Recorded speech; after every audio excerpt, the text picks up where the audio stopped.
শুভ দুপুর বন্ধুরা। দুপুরে রান্না বান্না কমপ্লিট হয়ে গেছে। চলো কি কি রান্না করেছি দেখে নিই। এই যে ভাত বানিয়েছি, ভাতটা সকালবেলায় বানিয়েছিলাম।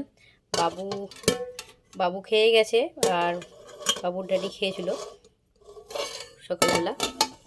আর দুপুরে এখন এই যে দুপুরে বানিয়েছি কাঁকরোল আলু ভাজা।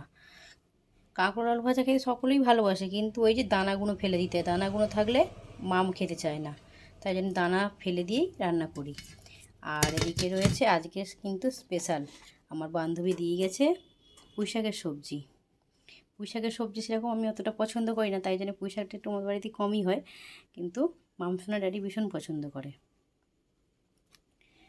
আর আমি বানিয়েছি এদিকে এই যে আজকে অনেক দিন পর মাছ নিয়ে এসছে, প্রায় 2-3 দিন পর মাছ নিয়ে এসছে, তো মাছ দিয়ে আলু দিয়ে একটু ঝোল করেছি। এই ছিল দুপুরে রান্নাবান্না।